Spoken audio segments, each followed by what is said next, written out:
Welcome. It's indisputable. I'm your host, Rashad. Richey, good to be with you. We have a lot on the agenda today. Breaking down news of the day with me, none other than Jeff Wiggins, Rebel HQ contributor and host of We Gonna Be All Right, always a fascinating analysis. And in the bullpen, Ms. Pettaway would join us live. Ms. Pettaway was assaulted, called the N-word, by members of the security staff of Securitas in Las Vegas. This is going to be our first interview today. Top story of the day. Cops, well, one in particular, shoots an unarmed veteran, remains on the force for an entire year before it is determined what he did was in fact wrong. Here's a video.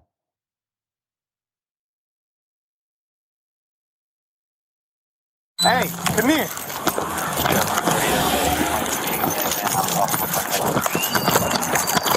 Hey, take your hands out of your pocket, bro. Take your hands out of your pocket, bro. Take your hands out of your pocket. It's not a gun, bro.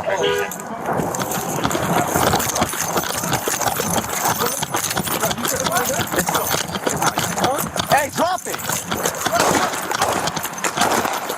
What is? Bro, you sure that's not a gun? Huh? Hey, drop it. You heard one of the officers say, it's not a gun, bro. Let's put up the picture full mass. This picture was not easy to find. We covered this when it first happened.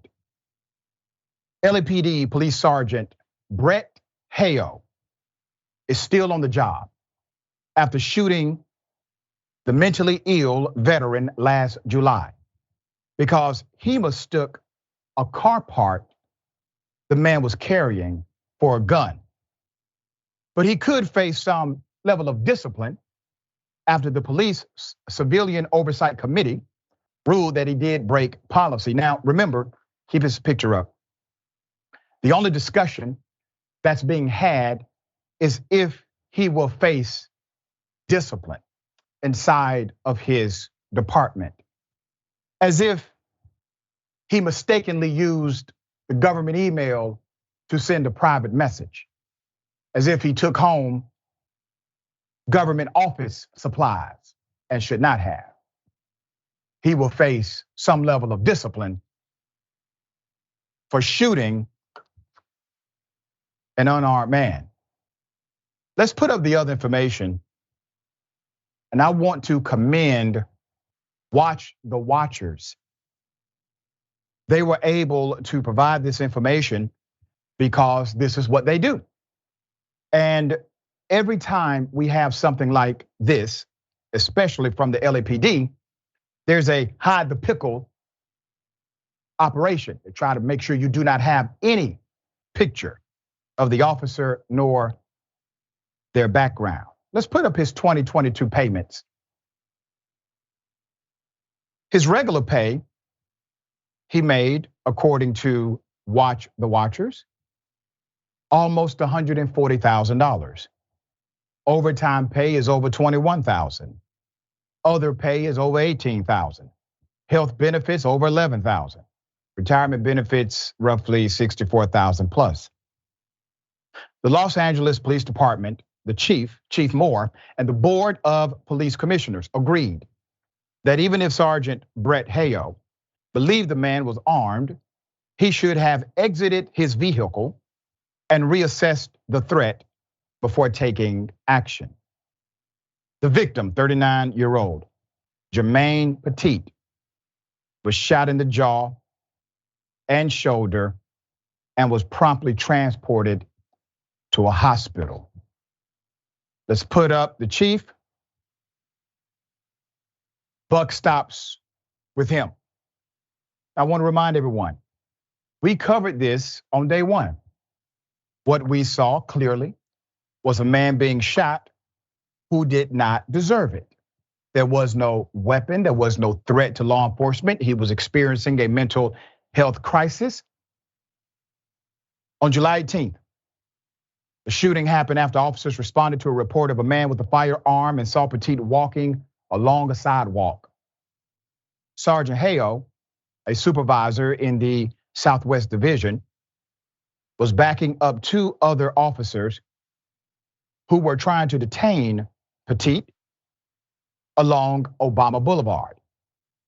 Body-worn camera footage captured the encounter as Sergeant Hayo pulled alongside the U.S. Air Force veteran and immediately ordered him to drop his gun, which there was none. Ignoring the officers, Petit continued toward the sergeant, prompting the sergeant to fire 2 shots at him in violation of his own stated policy. Police officials contend that footage provides a limited view of what happened on the scene. And Petit turned toward them multiple times while pointing a metallic object believed to be a firearm in their direction. I want you to stop at that point. This is the official narrative of the LAPD. The LAPD is saying, well, he had something that was metallic, and this metallic object resembled a gun, and the officers believed he had a firearm. That's not according to the video. According to the video, we clearly hear an officer say, it's not a gun, bro. And then after the shooting, it is reiterated on tape. There's more. Still another officer, Daryl Glover, fired a single round at Petit from behind after Glover's partner just stated, it's not a gun, bro. Chief Moore reportedly said the next day at a police commission meeting that the object was actually a black metal latch actuator. It's a car part. On Tuesday, the Board of Police Commissioners voted 3-0 in agreement with Moore's determination that the sergeant's use of lethal force violated the department policy. Moore's decision, based on the findings of an extensive internal investigation, cited the sergeant's poor decision making, asserting that the sergeant's actions escalated the situation and created the circumstances which led to the use of lethal force. The chief's report acknowledged the nature of the call and said that the internal use of force review board would have preferred the sergeant not drive alongside the veteran.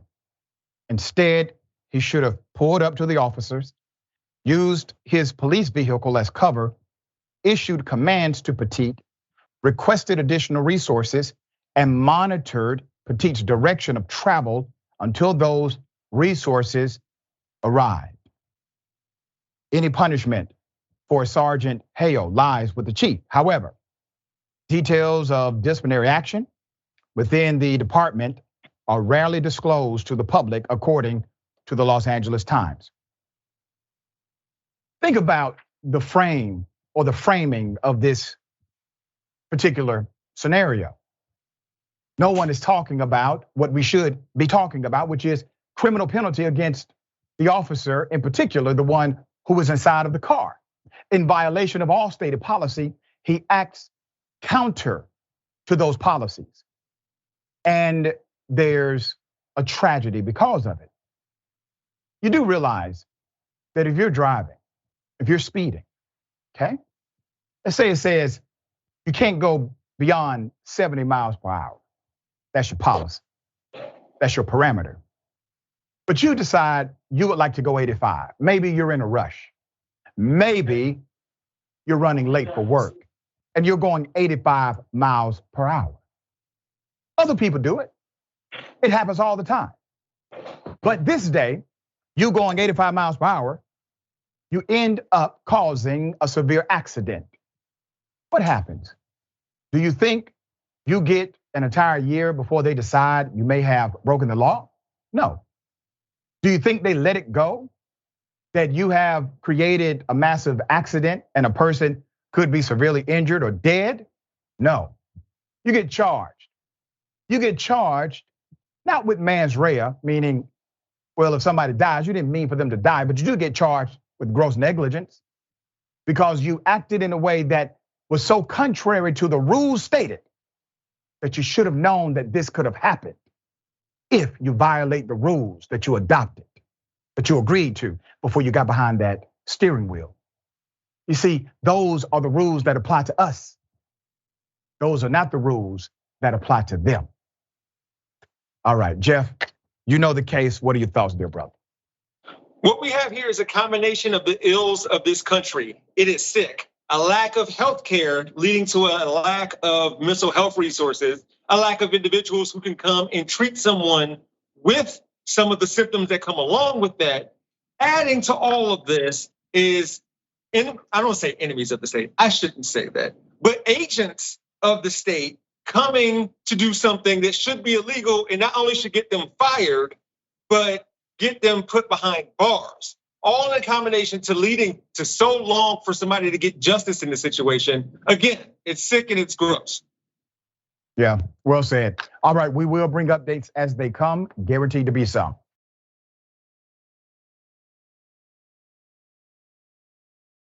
Trump supporters proving once again that they are in fact cult members are saying, well, even if Donald Trump commits murder, they will still support him. Here it is. You know, there are this handful of indictments now, and they're federal indictments. If he's convicted, would that disqualify him from your vote? Not at all. I'll vote for him if he's in prison. Tell me why. Because he's the only one standing up against everybody fighting for us. And if we don't have somebody in there fighting for us, we all lose. Is there anything he could do to disqualify you from your vote? Right now, turn Democratic. And what about murder? Who? Well, just anyone. On accident? No, on purpose. On purpose? What's the reason? That's a little bit harder, but just as of right now, I'd say no. So turn Democrat, I wouldn't vote for him. Murderer, I might. Yep, I'm an American and I have my free will and I can do whatever I want with my vote. That's my right. Absolutely. I guarantee you, she tells her family she's a born again Christian, that she loves God, that she is a good person, not a racist bone in her body.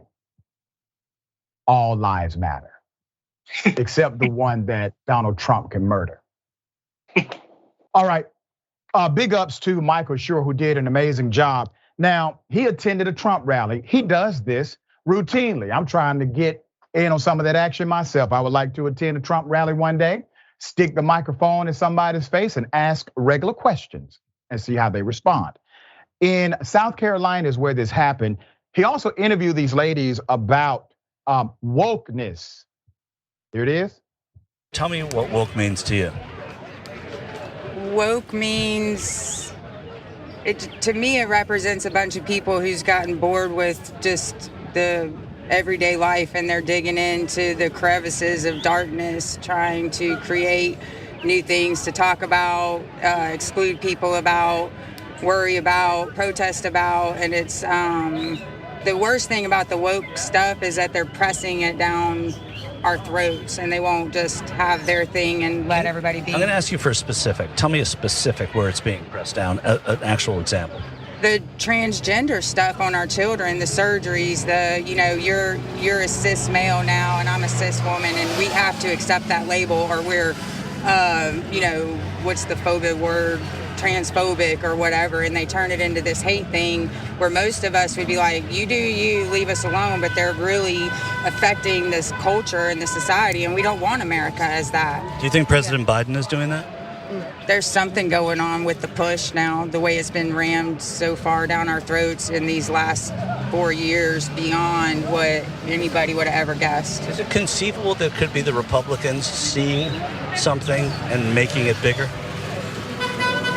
I don't know, because it's the media too that's making it bigger, and they're pushing the drag queens into the school. They're pushing gender affirming surgeries at very young ages, where I couldn't even go get a tattoo or smoke a cigarette when I was, 16. They're chopping off body parts of little bitty kids that, and then people those are extreme examples. Extreme. Right? It is extreme, but it's devastating to our society. Because how will we reprocreate and continue civilization? Well, because it's a tiny fraction of people that are doing that. But they're making it look like they're the majority, and we need to bow down. And but who's making it look that way? That's the thing. I don't know. I don't have an answer. It must could be the media. Yeah. Because that's it could be where the candidates using it too. We'll see. Yeah, it's all political, and who's in the background doing it all? Right. Maybe time will tell, or maybe we'll never know.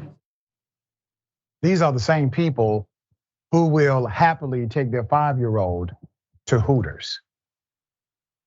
All right, let's put it up because Donald Trump is calling basically for people to be anti-police. Trump began his Wednesday morning with a furious all caps rant on Truth Social in which he predicted, quote, the potential doom of the United States of America. He says, massive prosecutorial misconduct is currently taking place in America. The weaponization of law enforcement cannot be allowed to happen. Crime and inflation are rampant. Our borders are open. Our elections are rigged. Our economy is in shambles. Our energy independence is gone. Our leader is mercilessly mocked. And our country is being destroyed both inside and out. Do the people of this once great nation even have a choice but to protest the potential doom of the United States of America? Let's go to a video. Trump said this. We are a failing nation. We are a nation in decline. And now these radical left lunatics want to interfere with our elections by using law enforcement. It's totally corrupt, and we will never let it happen. This is the final battle. With you at my side, we will demolish the deep state. We will expel the warmongers from our government. We will drive out the globalists. We will cast out the communists, Marxists, and fascists. And we will throw off the sick political class that hates our country. We will rout the fake news media, and we will defeat crooked Joe Biden. We will liberate America from these villains once and for all. The broken piece of a man that you see at the podium is not your main problem. It's those in the audience applauding the madness. That's the main problem. I want to remind everyone where this started. When President Barack Obama was elected, during his campaign, Republicans created many lies. The biggest one of all is that Obama, President Obama, then candidate Obama, Senator Obama, was somehow not American, maybe a terrorist. He was part of a sleeper cell, some said. Christian evangelicals even called him the Antichrist. Birth certificate became the center discussion once Republicans realized that it was no longer an issue to animate their base. They dropped it. But who picked it up? Who decided to basically never drop it? It was Trump. Trump became the great champion for white bigots in America. He struck a chord, a nerve, found something. He's still running with it. He was created based on lies, launched primarily by conservatives. They created the Frankenstein monster known as Donald Trump, and all of a sudden, that Frankenstein monster has turned on them. What we were warning about years ago is coming to pass now. There's more. Per Raw story, in the all caps post, the former president railed against special counsel Jack Smith, who indicted him earlier this year for illegally retaining national defense information, and who could indict him again in the near future for his efforts to illegally remain in power after losing the 2020 election to President Joe Biden. You can damn near take that to the bank. He's going to get indicted again, despite Trump's claims. Despite these claims, the most recent data show that both inflation and crime are actually coming down. And the United States remains the world's largest producer of petroleum. Trump currently faces a slew of legal problems, including a civil lawsuit over allegedly fraudulent business practices from the New York Attorney General, Letitia James, Criminal charges related to his hush money payments to an adult film star, Stormy Daniels. Criminal charges related to his decision to stash top secret government documents at his Mar-a-Lago resort. And 2 different investigations into his effort to illegally remain in power after losing the 2020 election to President Joe Biden. Trump was also recently found liable for sexually abusing and defaming journalist E. Jean Carroll. That's really just the tip of the iceberg, believe it or not. All right, Jeff, it's a lot of there. What are your thoughts? Reminder, Obama lost the popular vote among white people 2 separate times. And after we got 8 years of a black man being in office, people wanted to elect what will become a dictator in Trump. I want to shout out Michael Shore again. And look, Dr. Richey, you're G14 classified in most places. Be careful out there at Trump rallies, man. I don't really know. Like, I trust you and I believe in you and your abilities, but people might see your face and go, I don't know if I want him here. Oh, another quick reminder. Years ago, Trump said that he can shoot someone on Fifth Avenue and not lose a vote. And so we're still seeing that. He knew it then. It might be a self-fulfilled prophecy now. He knows that. We see it every day now from his Trump supporters. He can do whatever he wants. Nothing's gonna change. Yep, and Trump was really the first one to know this about his audience. When he said what he said back then, commentators laughed. We thought it was insane and extreme, but Trump knew it to be true.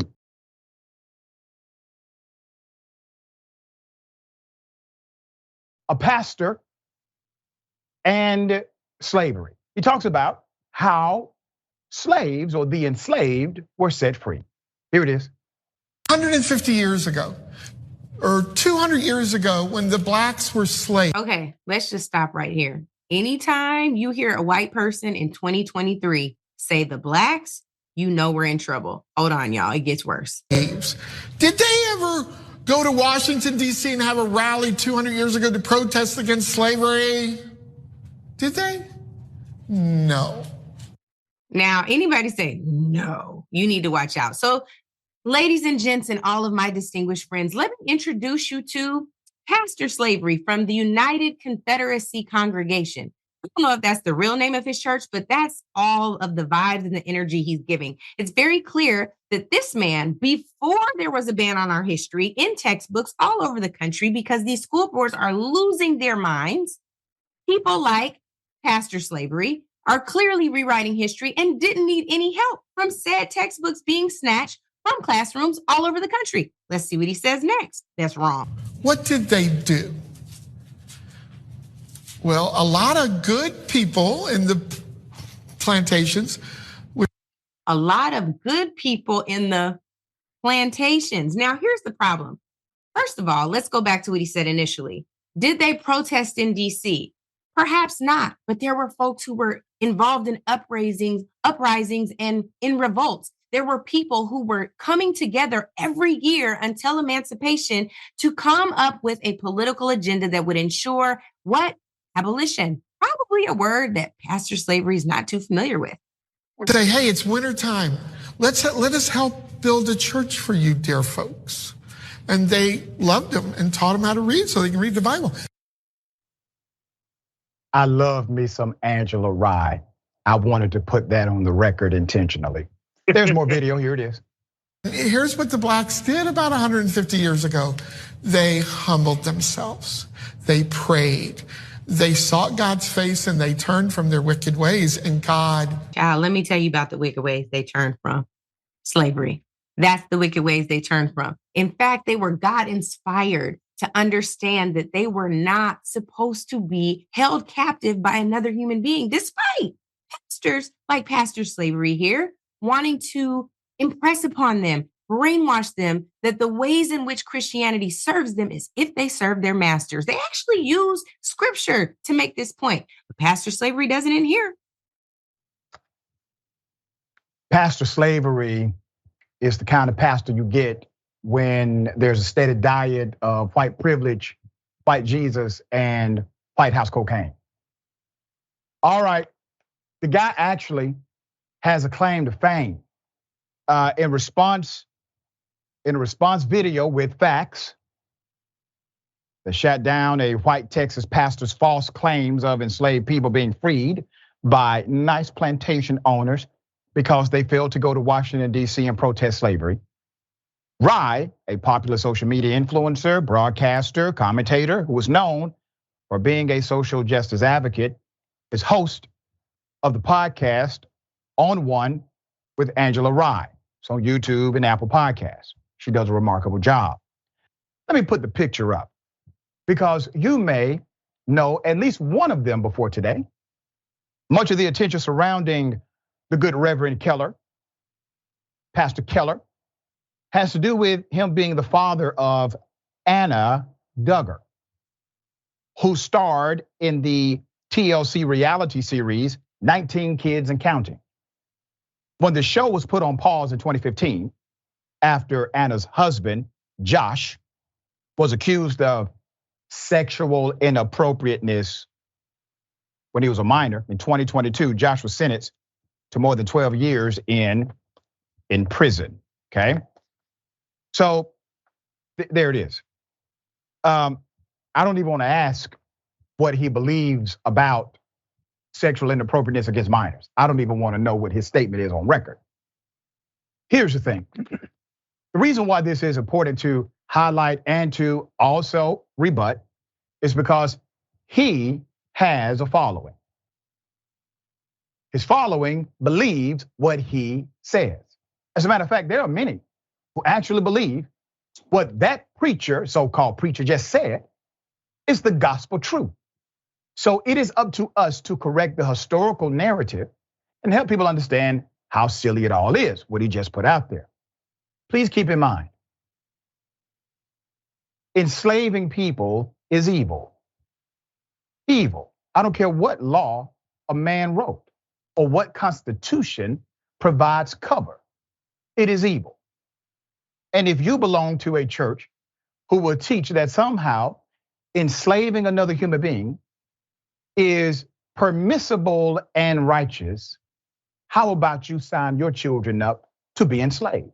Or how about yourself? Of course you would never do such a thing. Jeff, thoughts? Yeah, we need to push back against this because even me as a content creator, whenever I talk about slavery, I'm either told I need to move on from it or let it go because it didn't happen to me. Shout out again to Angela Rye. She is so dope. I want to talk about the wicked ways they turned from slavery and the ways in which they turned from it. The Stono Rebellion, the Louisiana Rebellion, Nat Turner's taking over, the raid on Harper's Ferry, not to mention the thousands of Black Union soldiers who fought for their own freedom, nearly freeing themselves in the Civil War. It's amazing how he skimmed over all of that and nobody in that audience and nobody on social media who looks like him is going to jump to that and say, please stop talking about this because you don't know what you're talking about. This is gross. Exactly. And many of those uprisings we don't know about because there was a coordinated effort to limit that information going beyond the local or the local plantation where it happened. All right, We got more on the other side. It's indisputable. Stick and stay.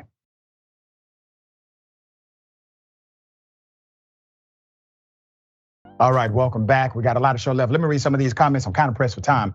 Mickey C, the silver-haired dragon. Of course, he was justified for being shot. He was guilty of walking while black. And Jamal G, thank you, Jamal G. MAGA culture, holy grift. Yes. And Miss Cardio Queen, our wicked ways. That part, I was so, you gotta laugh not to cry. When he said, the slaves turned from their wicked ways. Unbelievable. All right, that's something for you. Ladies and gentlemen, I wish a Karen would. You want to call the police on them for having a barbecue on a Sunday. You're still free! Back off! I'm going to tell them there's an African-American man threatening my life.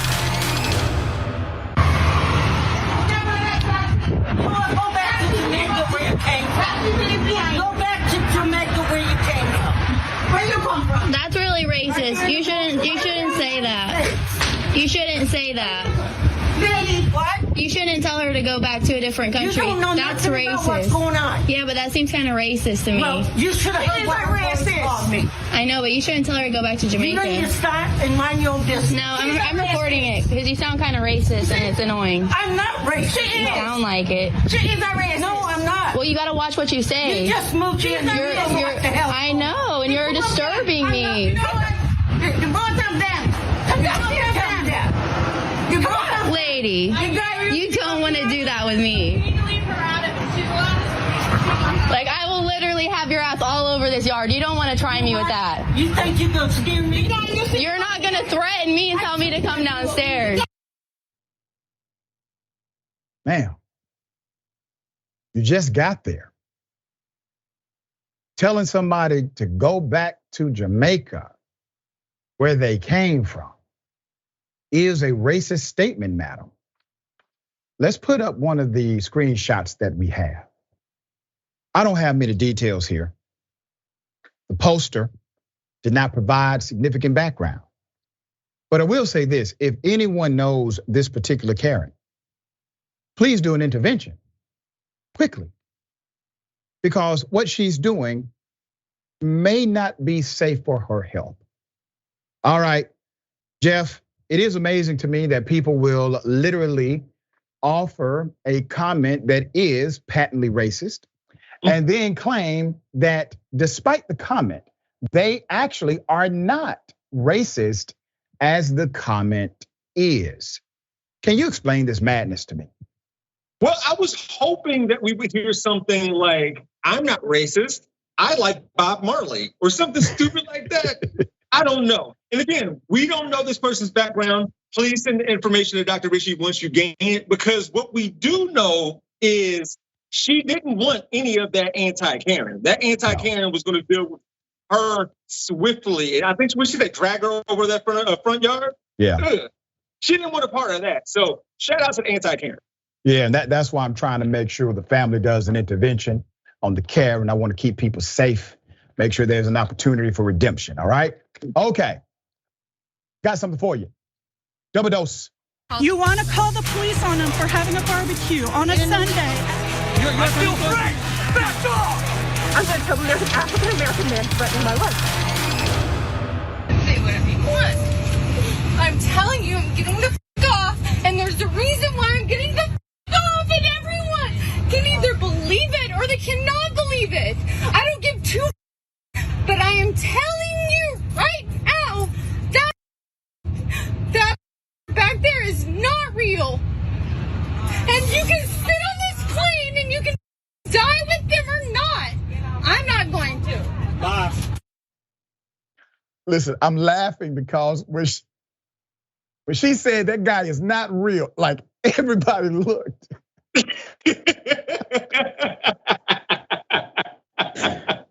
Oh man, all right, put up the picture full mask. Okay, there's a background to this. Okay. This occurred on a flight waiting to depart from Dallas-Fort Worth, Texas, the international airport there. According to some passengers who testified to what happened via social media, the meltdown stemmed from her misplacing her AirPods and accusing the black passenger next to her of stealing said AirPods. None of the witnesses recall her being apprehended by airport security, but do recall her making threats that they were all going to die, which resulted in a deboarding and a 3-hour delay. So unfortunate. We still don't know, but one lady claims it was the flight attendant who was trying to settle the AirPod dispute, and we have no further information. All right. Looking at the video, I did not assume it was about AirPods, because if somebody did steal them, ma'am, that means that person is real. So I don't know. And the irony is that the witnesses are saying that she actually just misplaced them, that no one actually stole the AirPods. All right, Jeff, thoughts here. I don't always like to put myself in the situation or scenario that we look at, but I would have been among all of those people who would have looked back when she pointed and said, he's not real. Because based off what she was saying and how she was responding, I would have assumed she was talking about like an imaginary person. Like her imaginary friend that she just realized was imaginary on the plane was not real. Meaning Jeff would have had to beat her off that plane. That's what I was getting to. That's all I was saying. I'm gonna have to get off there. Man, we live in a strange world, Jeff. You know, I would have thought she was talking about an alien or something, because obviously, according to the government, they are real. All right. We got more on the other side. It's indisputable. Stick and stay.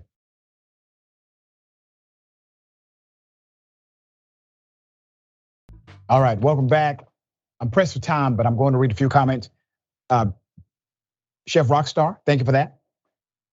If they left the plantation 220 years ago, they'd be killed. And if they made it to DC, they would have likely been shot. Almost like today. There you go. Good point. Chichi Massey, member for 12 months, thank you so much. Double doser level. I guess Pastor Keller never saw 12 Years a Slave or The Birth of a Nation, huh? Religion for us was used as mind control, bruh. It was. Colin Hutton, thank you for that, Colin. Doc, if you interviewed Trump supporters at a rally, their brains would overload and I'd get a second serving of popcorn, LOL. I would too, by the way. All right, it's a damn shame. Alabama police tased an unarmed black male to death. Put up the picture, full mask. Let me give you the background to this insanity. Jawan Dallas, 36 years of age, has been tased to death by the Alabama police despite being unarmed and subdued. After being falsely suspected of a burglary of a mobile home he was nowhere near. His attorney says he was tased the moment he exited his vehicle, where he then collapsed, complaining of chest pain. This is where officers tased Jawan a second time until he died. According to attorney Harry Daniels, an unnamed eyewitness says Dallas was 100 yards from the scene of the reported burglary, was startled by the police, and was tased the moment he exited his vehicle. Attorney Daniels also claims the witness said Dallas fell to the ground after the first tasing, grabbed his chest and complained of chest pains, but officers tased him again until he stopped moving, according to a statement released by the law firm. Despite witness statements, Mobile Police Department has recounted a different set of events contrary to witness statements that conveniently looks better for their officers, prompting a call for police body cam footage to be released and be released now. The Mobile police narrative claims, and I quote, Dallas attempted to grab the taser from the officer. After a brief struggle over the weapon, the officer regained control and again tased the suspect. Jawan Dallas wasn't even near the scene, but these officers decided that he was a suspect and tased him until he died. Attorney Daniel said, this isn't speculation. This is an eyewitness statement. And if the Mobile Police Department wants to dispute, they need to release the body cam video.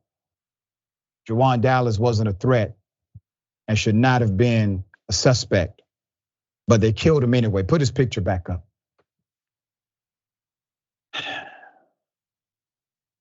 This is a man who simply was inside of his car.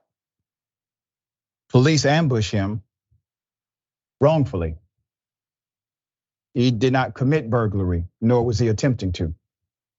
He was not at the location of alleged burglary, but the officers did not do the thing that they are commissioned to do, which is investigate.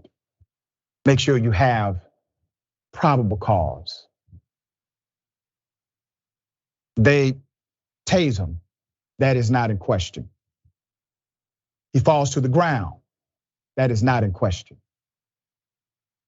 He complains of chest pains, according to the witnesses, not in question. While he's on the ground, subdued, according to the witnesses, he's tased again until he's dead. I submit to you that it is quite possible that the reason he was tased again is because he said he had chest pains. Knowing that if you are in cardiac arrest, if you're experiencing chest pains while being electrocuted, officers are well aware that you can, in fact, die under that circumstance. They are taught this during their training to become taser certified. What you may be looking at is something more sinister than gross negligence. We will give you the update as it develops. Jeff, thoughts here? Yet no matter what this man's proximity was to the crime, no matter if he was indeed a suspect, he didn't deserve to die. And there is no excuse to not render aid to this man after what happened. This is gross neglect. Yeah. All right, this story, as I said, is still developing. Harry Daniels, one of the best civil rights lawyers I've ever seen, is on the case. They got the right one.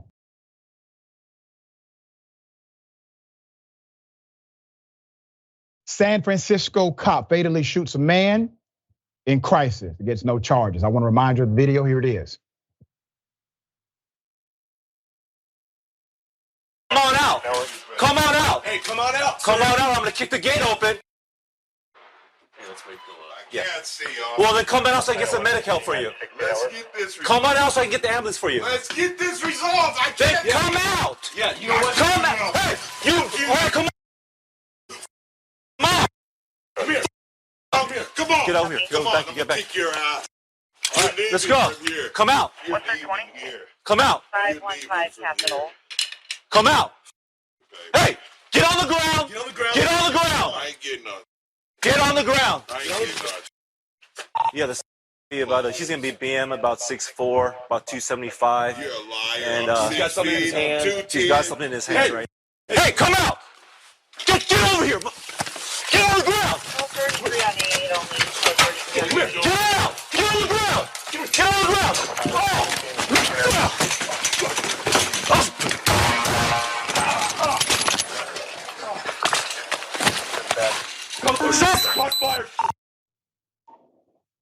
Put up the picture. Let me give you the background to this.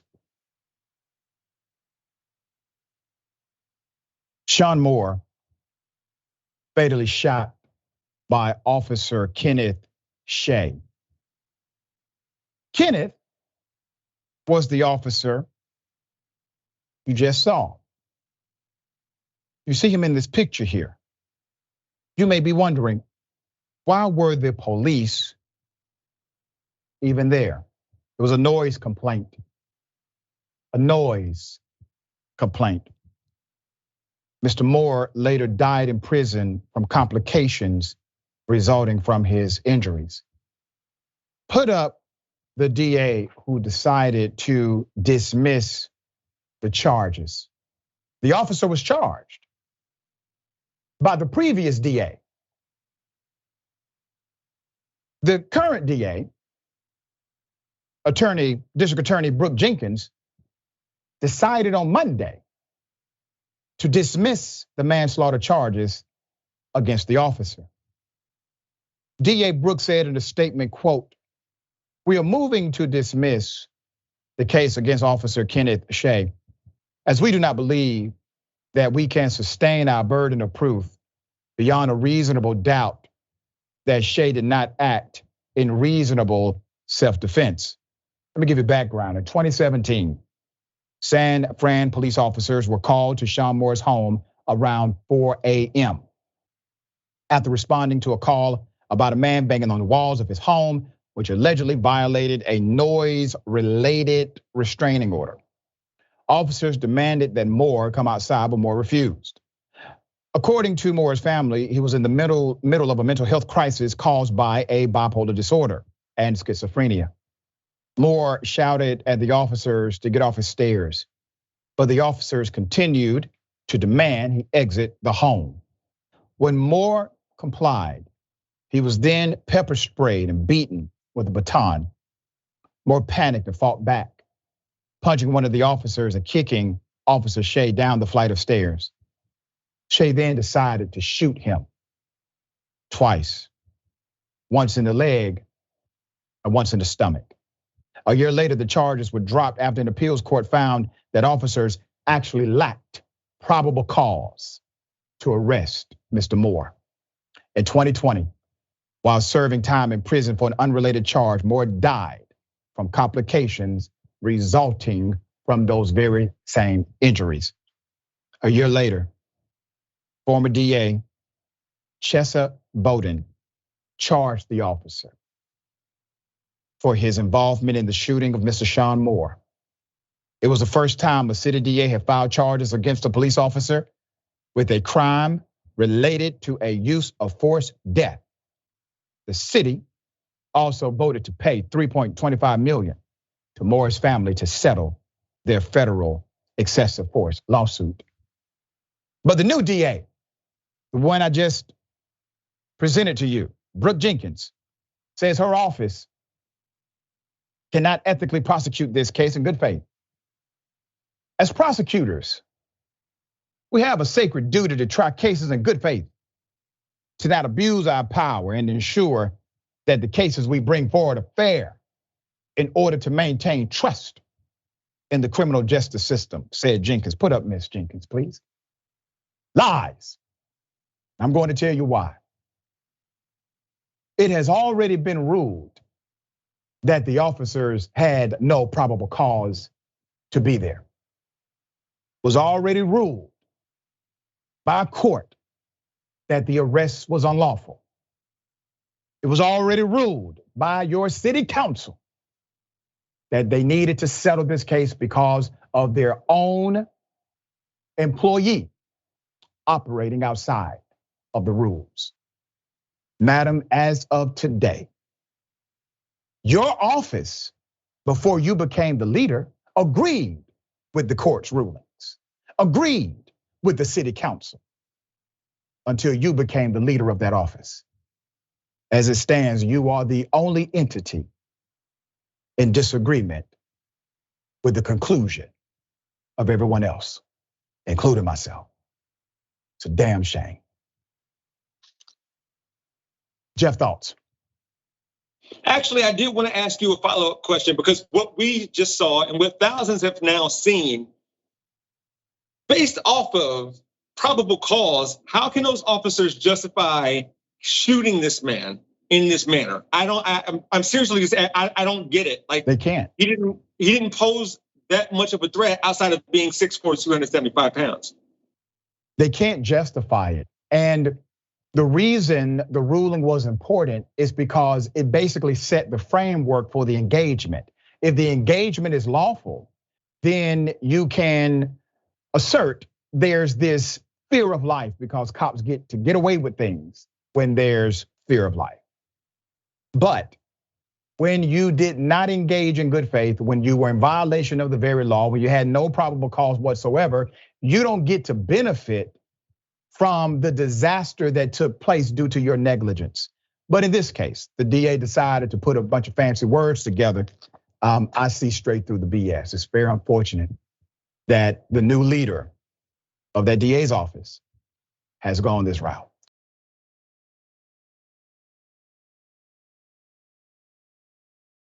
All right, welcome back. Counter Press time. Let me read a couple of comments. Okay, Winter Scoop. Man wasn't even driving while black. He was simply living while black. Yep. Hey, Martin. Thank you for that. Karen, please come to my hood. I'm not talking.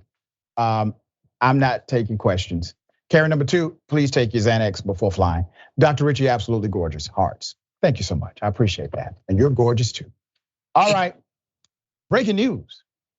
Britney Spears backhanded by a security guard. Let's put up the picture. We're just getting this information in and some of the details. Britney Spears was allegedly assaulted Wednesday night in Vegas after a member of the NBA security backhanded her in the face, according to a police report. The incident went down at Catch Restaurant in the Aria Hotel around 8:30 p.m. Britney, along with her husband, and 2 others went to the restaurant for dinner. Of course, she was swarmed by fans. She entered the casino. Brittany and company walked over to catch. And as they were entering the restaurant, Brittany spotted Victor. We're told she's a fan and went to him. I mean, he's a popular person. Went to him and asked if she could take a photo. She tapped him on his back, right shoulder. And we're told that the director of team security for the San Antonio Spurs, the team that drafted him last month, instantly backhanded her, causing her to fall to the ground, knocking her glasses off. Brittany's security team spent time with Victor's security guy, and afterward, her team filed a police report with the Metropolitan Police Department alleging battery. Now, TMZ has some photos. We don't have the full video yet, but this shows Britney Spears and Victor headed toward the restaurant's entrance. And we have another one. You can see Spears come up from behind the young NBA star.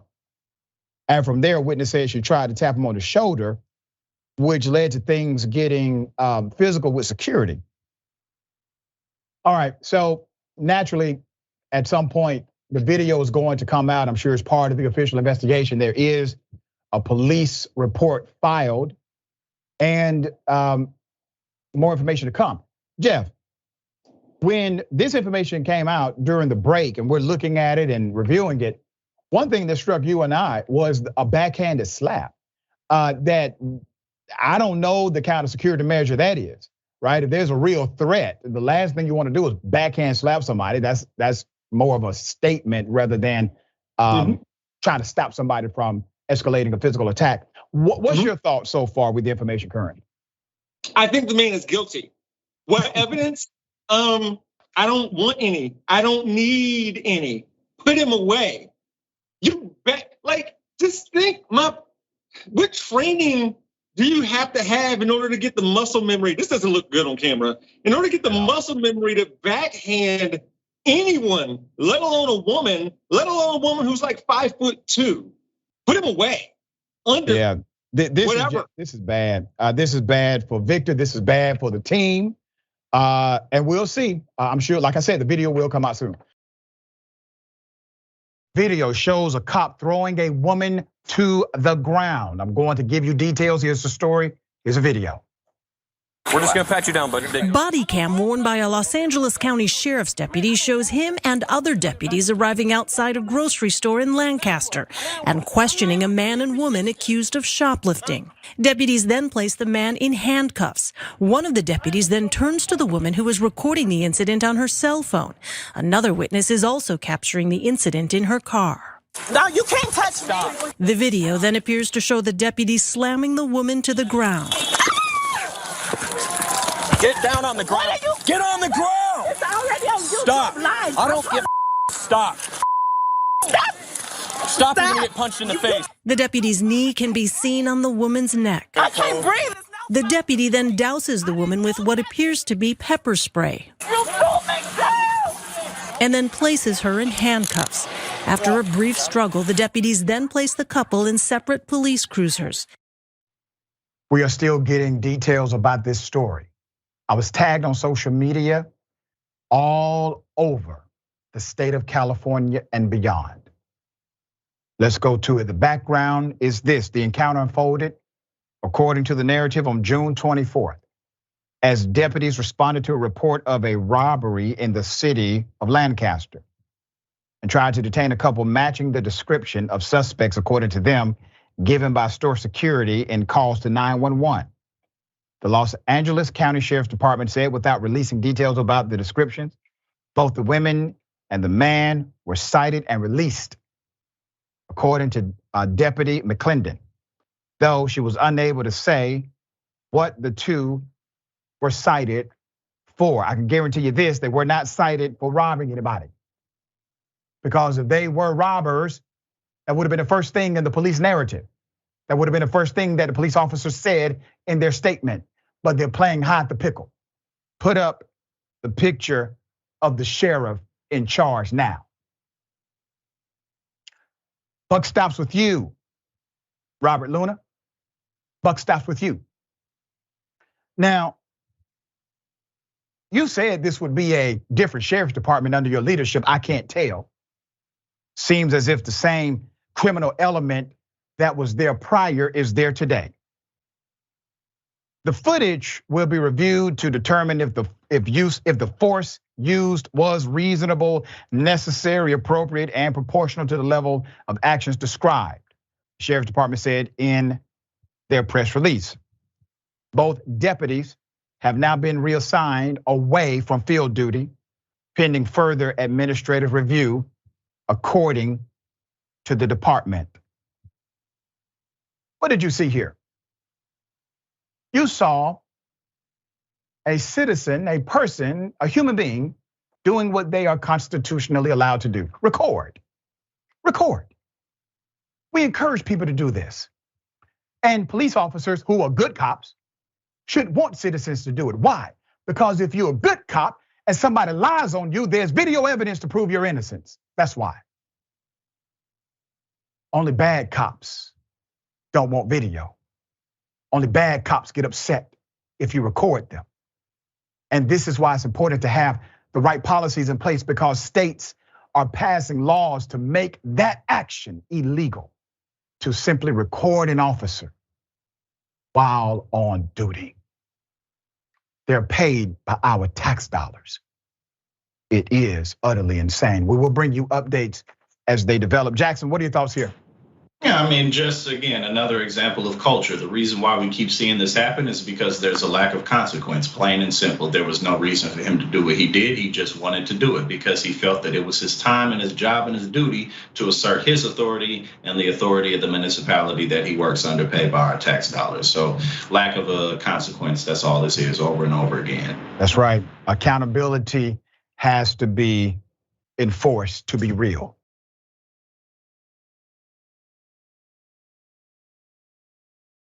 All right, anti-Karens, unite. You're screaming at employees at Walmart. Get out of here. That's racist. Yes, it is. No, it's not. The United States doesn't have an official language, jackass.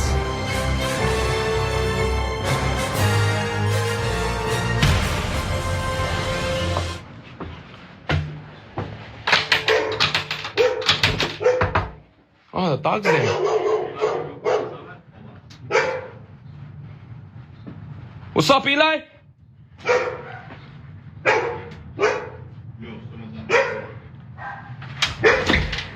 What's up, man? You wanna be a racist? Come outside now. You're so tough now, huh? Little bitch, what's up?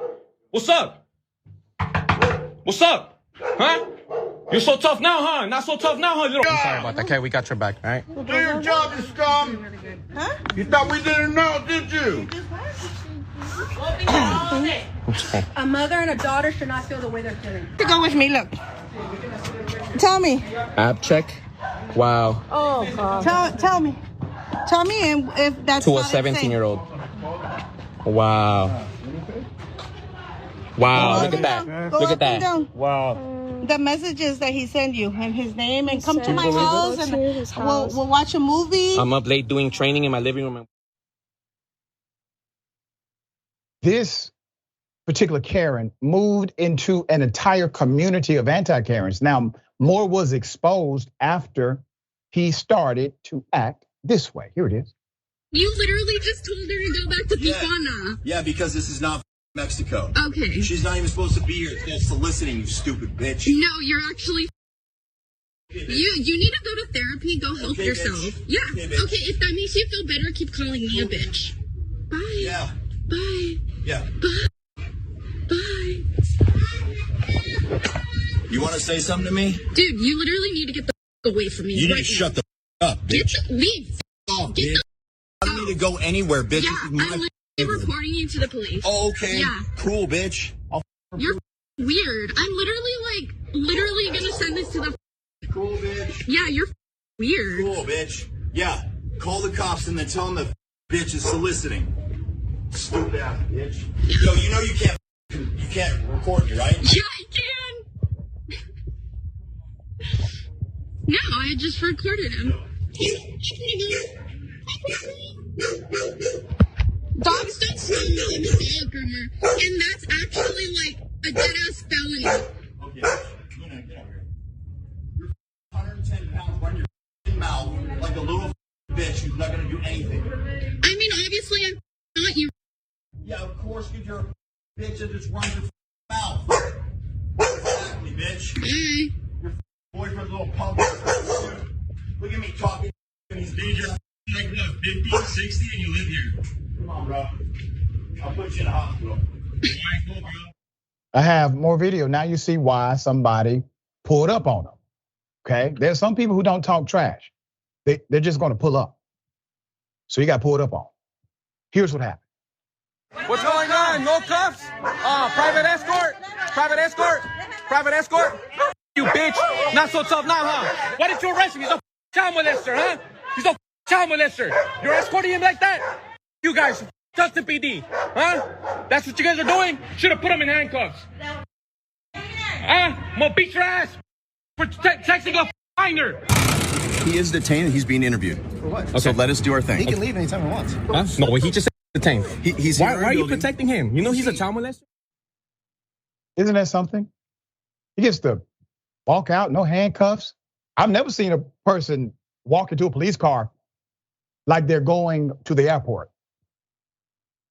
All right, put up his picture full mask. Hell of a thing. The male Karen had to be escorted by the police away from his property, away from his apartment, after TikTokers were able to put him on blast for the racist incident, identifying him as stuntman actor named Eli Means. There you have it. All right, Jeff, thoughts? Shout out to everybody, the individual recording, the investigative journalism, the guy who pulled up, the cops who, did they take him to get Burger King? We don't know. We're trying to figure that out. Yeah, I don't understand that part, but everybody involved took care of this dude, which was necessary, because he was talking a big game about not caring about getting recorded, but then the more the recording went on, the more he started caring. So he didn't care enough to step out of the door when he was called out. So good job, everybody. So I guess male Karens, they don't get interrogated, they get interviewed, according to the police. I mean, is he interviewing for a job with the police? Maybe. Could be a future. All right. Dear brother, always a pleasure having you on the show, man. Tell people they can follow you, check out your great work. Yeah, you can catch me on Rebel HQ every day of the week, and I also have a YouTube channel called We Gonna Be All Right. There it is. All right, Bullpen is next. Stick and stay.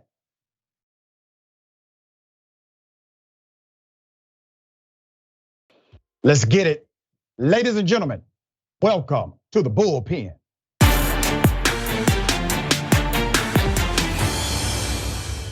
You hit me, I'll hurt you. What you doing? This your job. I work for myself. This your job. Watch what you say. Watch what you say. Watch what you say. This your job, cuz. Go. That way. This your job. That way. The road's that way. Make your $18 an hour, bitch. Like, talk about, bro. Bitch. Yeah, you a bitch.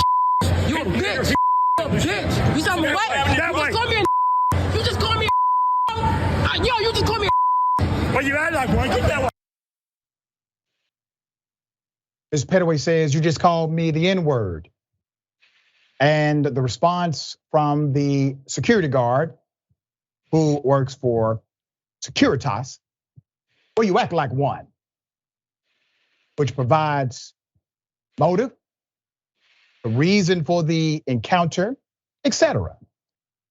Ms. Pettaway, Shaquana Pettaway is on the program. Ms. Pettaway, good to have you. How are you? Nice to be here. I'm fine, how are you? Doing well, thanks for asking. You are a business owner. You have a wellness drink company called Shy Drinks. You're also a musician. On June 17th, Ms. Pettaway was walking to a Vegas Knights hockey parade to sell drinks, but did not know she was 3 hours early. So you have this legitimate business. You are really early, which is actually a good thing in business. And you get encountered by obviously at least one, possibly two racist individuals who work for this particular company. That is the narrative. So what was the encounter before the video started? Because I'm sure there's a story there. Well, I was walking to the parade, and when I walked around, I try to promote my business as much as I can. So I came into contact with two people, and I was explaining them about my business. I was like, "Hey, you want to support Black business?" And they asked me, "What do you have?" And I ended up telling them about my wellness shots. But during that time, I seen the security guard just watching me, and I'm like, "Why is he watching me?" But I didn't pay no mind to it. So I did whatever business I had with those people, and then I realized I forgot my Vegas night flag in the car. So I turned around to go get my flag out the car, and I noticed him following me. The first security guard was following me. So I'm like, why is he following me? So now I'm like, I don't want to walk all the way to my car because I don't know why he's following me, and I don't want him to follow me to my car. So I say, "Hey, why are you following me?" He said, "Because you're trespassing." And I said, "I've never been here before. How am I trespassing?" And he was like, "Well, I know you're trespassing." And I was like, "Well, can you show me the incident report? Can you explain to me how I'm trespassing on a property that I've never set foot on before?" And so I asked him just to leave me alone. And he wouldn't leave me alone. He just kept following me, And then he started to get aggressive. And then when he started to get aggressive and start to yell, I put out my phone. So as soon as I put out my phone, I'm like, "Listen, if I'm doing something I'm not supposed to be doing, let me know. Like, I can respect you enough to just leave or whatever, not do whatever it is that you don't want me to do. But you didn't tell me I was doing anything wrong. You just started following me." I'm like, "Did you explain to me what I was doing?" And I guess the video starts there. This guy just walks up. I guess he called someone else to come, and I didn't even see him calling someone else. And then the other guy comes and he just starts yelling, "Hey, hey, hey, hey!" And then that's when the video you kind of see it from the video on your own. So unfortunate. So, Ms. Pettaway, what you're referring to when you said that how can I be guilty of trespass when I've never been here before? That's because typically, in order to actually enforce a trespass, somebody has to warn you that you have been trespassed off the property. And if you come back after that, they can then enforce such trespass. When you realized that they were hell-bent on just being aggressive and then engaged in racist behavior, what were your thoughts? I was just so shocked. Like, I watch a lot of situations like mine happen on the internet, on TV. And I guess you never think that it'll actually happen to you. When it happened to me, like, I was like kind of like devastated. Like, I didn't want to leave for a few days. Like, I just stayed in my house. I'm like this is really real. And it's really traumatic. I'm kind of like still dealing with the after effects of the situation. Who did they contract for? In other words, who were they working for in this particular scenario? The Link. Okay. And what owned by the Caesars, which is owned by Caesars Palace, yeah. What has been the response from the Link? They haven't really given me one. I try to contact Caesars. Caesars wrote me an email saying that it's Securus' fault. We apologize for what they did. Securus even acknowledged at the incident that I wasn't trespassing. So they acknowledged that, and I actually after he called me the N-word, they told me I can stay. They was like, "Yeah, you're not trespassing. Like, you can stay." When you say they told you, clarify that. Who is that? So his managers came out. Okay. And they told me that you can stay. And they was like, "Don't worry about him." Wow. So they even admitted that I was not trespassing. That is a twist we did not know for the initial story. So I think that's a very important update. So the supervisors come out. And let me ask you this, did you request they come out, or was this due to him calling for backup, no, basically? If you watch the video, it's a point where he said he talks into the mic, he listens, and he says, "Well, they say back up, they say keep your distance." So I guess the whole time they were watching this, and they waited till it blew up to even come downstairs. They were watching it the whole time on their own. How many individuals from Securitas were involved at the end of this? I would say about 4. Okay. It was 3 more security guards that looked like those 2, and then there was someone like their manager in a suit. And it was the manager in the suit who said, "You're actually not trespassing. Don't worry about it. You can continue." Correct. He said, "You don't have to leave." But at that point, why would I want to stay there? At that point, I'm uncomfortable. And have you ever had anything like this happen with that particular security firm or those individuals, any previous run-ins? No, never. At this point, because obviously the guy is racist, he called you the N-word, right? That's the tail sign. And what we were able to find in a statement that came from Securitas is that they basically said, well, you were trespassing. This was their official statement after everything kind of hit the fan, right? So they're saying, well, she is trespassing and it was an unfortunate encounter. And then they went to, and we're investigating inappropriate language. Well, no. That's not inappropriate language. That's more severe than inappropriate language. That is racist language, which would indicate a bias in the job itself. That's the reason why that kind of language is set apart from just, let's say, profanity, right? So at this level of, or this point, what do you think Securitas or maybe the link should do?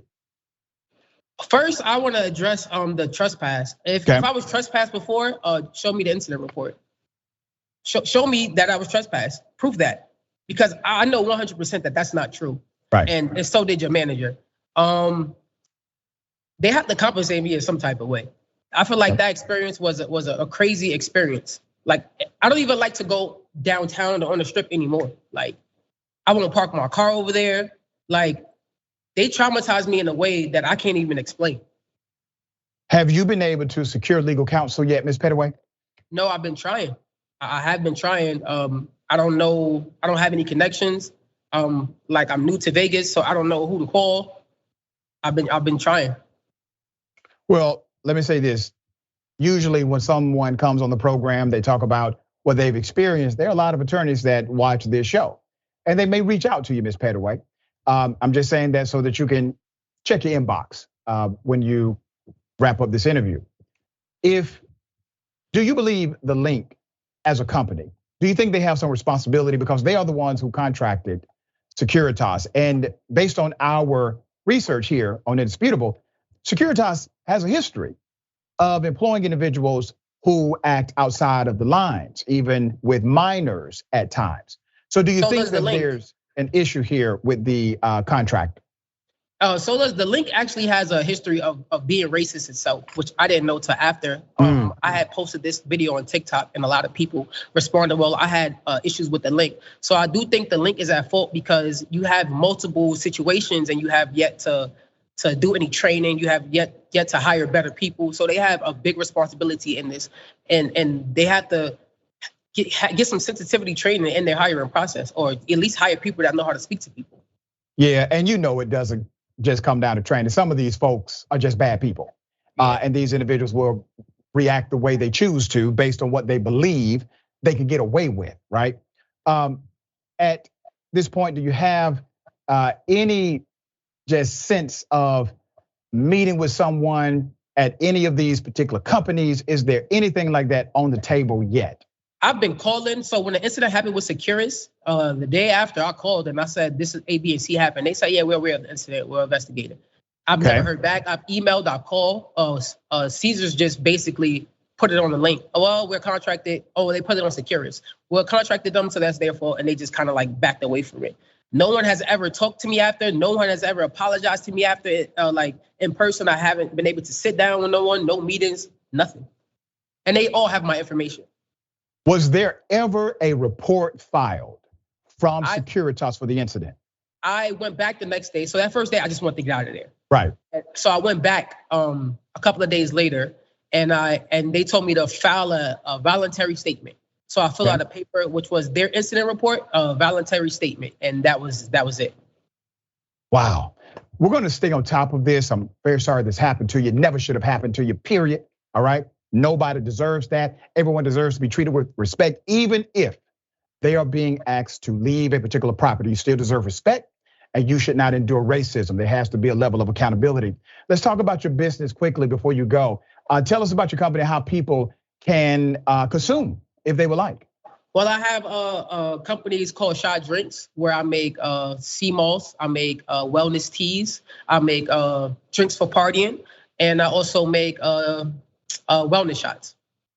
And if you want to contact me, Rashad Drinks on Instagram, SHAIDRINKS.